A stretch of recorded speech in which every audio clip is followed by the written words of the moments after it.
The funeral director's voice was barely above a whisper. "I've been doing this for 30 years, Ms. Reeves.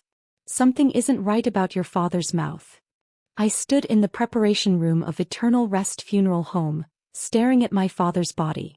Harold Reeves, aged 76, decorated Vietnam veteran, retired postal worker, and the strongest man I'd ever known, lay still on the embalming table. His face was peaceful except for one disturbing detail. His mouth was sunken in a way that made him look decades older. "What do you mean?" I asked, though my stomach already knew. Thomas Garrett, the funeral director, gently opened my father's mouth with gloved hands. "Your brother said he removed some problematic teeth before your father passed. But look." He shined a penlight inside. "These extractions, they're fresh. Too fresh. And see these marks? They're consistent with post-mortem tissue." The room spun. "Are you saying?" "I'm saying whoever removed these teeth did so after your father died. And based on the sockets, we're talking about multiple gold crowns and bridges. Premium dental work." My brother Andrew's words from yesterday echoed in my mind. I had to remove Dad's gold teeth before he passed. Severe infection risk. Medical necessity. "Don't worry about the details, Diane. I handled everything." I gripped the edge of the table. "How soon can we get an autopsy?" That single question would unravel 30 years of family trust and end with my brother in handcuffs, his dental license revoked, facing federal charges for corpse desecration. But I'm getting ahead of myself. Let me tell you about the Reeves family and how gold teeth worth $30,000 destroyed everything we thought we knew about each other. My father, Harold Reeves, worked for the Postal Service for 42 years. He grew up poor in rural Alabama, the son of sharecroppers who couldn't afford dentists. By the time he was 30, he'd lost most of his teeth to neglect and poverty. But Dad was proud. When he got his postal job with federal benefits, the first thing he did was get proper dental work. Over the years, as his salary grew, he invested in the best: gold crowns, bridges, implants. His mouth became his symbol of success, proof that he'd risen above his circumstances. "Gold lasts forever," he'd say, flashing his distinctive smile. "When I'm gone, I'll still be smiling pretty." My brother Andrew took a different path. While I became a teacher, he went to dental school, funded largely by Dad's overtime shifts and second mortgages. Dad was so proud when Andrew opened his practice. "My boy's a doctor," he'd tell anyone who'd listen. But Andrew's practice struggled. Bad location, worse business decisions, and what I later learned was a serious gambling problem. He hid it well, maintaining the image of a successful dentist while drowning in debt. Dad developed pancreatic cancer last year. The diagnosis was terminal, 3 to 6 months. Andrew immediately stepped up as his primary medical advocate, which seemed natural. He was the doctor in the family, after all. "I'll coordinate all his care," Andrew assured me. "You focus on spending time with him. I'll handle the medical stuff." I was grateful. Watching your father die is hard enough without navigating treatment decisions. Andrew moved Dad into his home for the final months, saying it would be easier to manage his care there. I visited daily but trusted my brother completely. Dad died on a Tuesday morning. Andrew called me at 6 a.m. crying. He passed peacefully in his sleep. I was with him. When I arrived, Dad was already in bed, cleaned and dressed in his favorite suit. Andrew had his arm around me, both of us crying. "I had to do some dental work on him yesterday," Andrew mentioned casually. "Some infected teeth that were causing him pain. Removed them to keep him comfortable in his final hours." I barely registered it through my grief. Why would I question my dentist brother about dental procedures? The funeral home picked up Dad's body that afternoon. It wasn't until the next day, when Thomas Garrett called with concerns, that the first red flag appeared. Standing in that preparation room, staring at my father's mutilated mouth, I made a decision that would tear our family apart. "Don't embalm him yet," I told Thomas. "I want an autopsy." "That'll delay the funeral," he warned. "Then we delay it." I called the medical examiner's office from the parking lot. Given the suspicious circumstances and the funeral director's statement, they agreed to expedite the autopsy. Then I did something I'd never imagined. I called the police. Detective Maria Santos met me at the coffee shop across from Andrew's dental practice. "Tell me everything," she said. I explained about Dad's gold teeth, their value, Andrew's financial troubles that he thought I didn't know about, and the funeral director's observations. Your brother was the last person with the body? She asked. Yes. He said Dad died at 6 a.m., but he didn't call me until 6:30. The funeral home didn't pick up the body until 2 p.m. 8-hour window. She made notes. That's enough time. The autopsy results came back 3 days later. Dr. Lin, the medical examiner, pulled no punches. Your father died of pancreatic cancer complications as expected. Time of death approximately 10 p.m. Monday night, not Tuesday morning. But the dental extractions. She showed me photos I'll never forget. 7 teeth removed post-mortem. Based on tissue damage and lack of bleeding, I'd estimate 2 to 4 hours after death. He lied about when Dad died? More than that. These extractions were brutal, rushed. No concern for preserving facial structure. This was about getting the gold, not any medical procedure. I threw up in her wastebasket. The search warrant for Andrew's house and practice happened simultaneously. I sat in my car outside his home watching officers carry out evidence bags. One detective emerged with a small safe from Andrew's home office. Inside they found my father's gold teeth, sorted in labeled bags like evidence.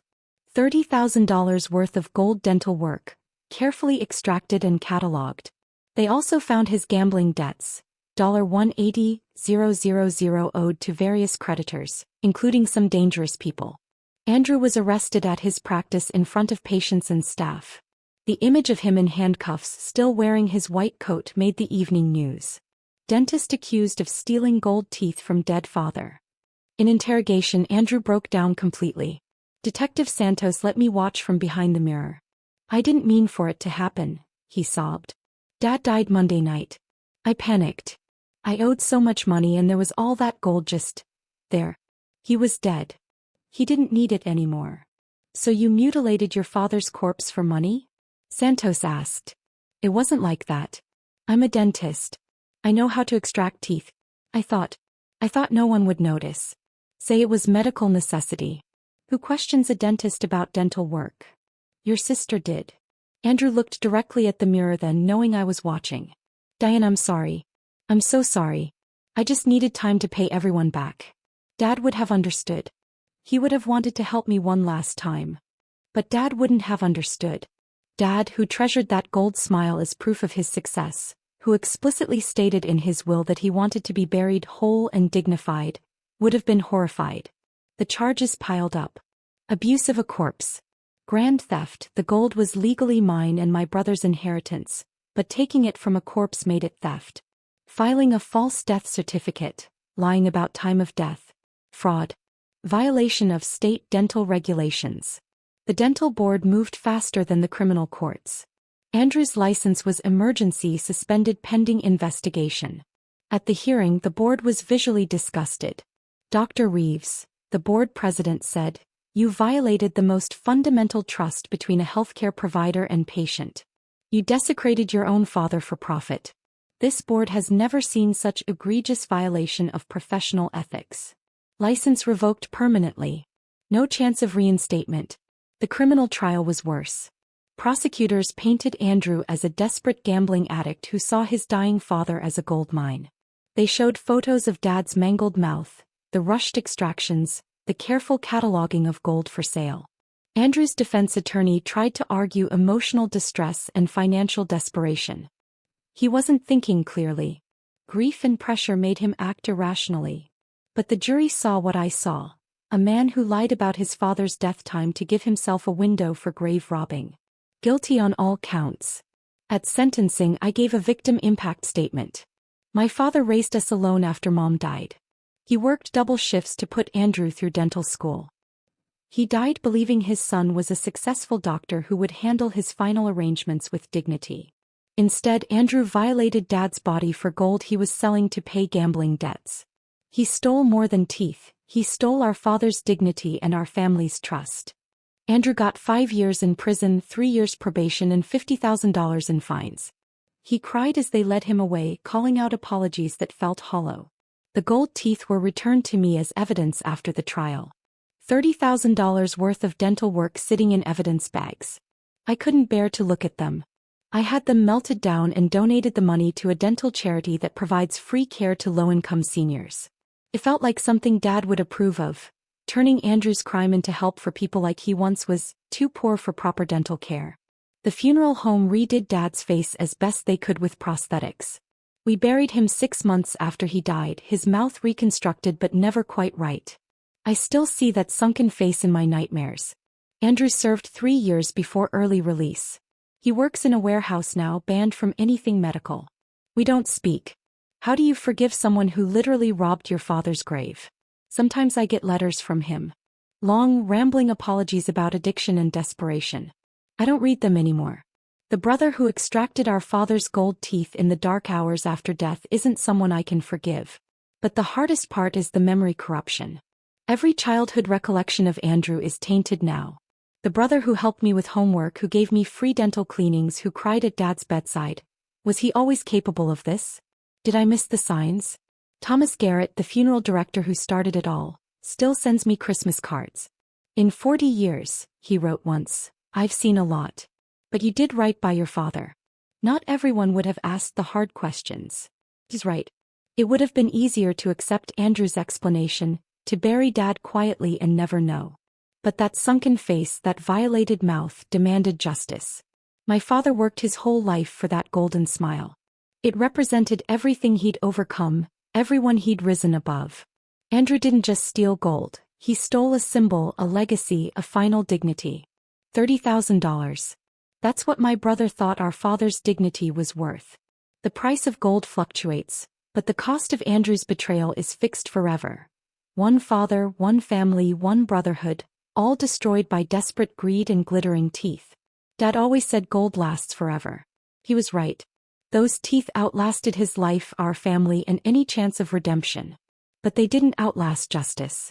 In the end, the funeral director's whisper in that preparation room saved more than my father's dignity. It exposed a truth that needed revealing no matter how much it hurt. Andrew thought darkness and death would hide his crime. He forgot that some people look closer, ask questions, and refuse to let the dead be dishonored. He forgot that even in death, fathers deserve respect. And he forgot that sisters, especially suspicious ones, don't give up until the truth shows its golden teeth.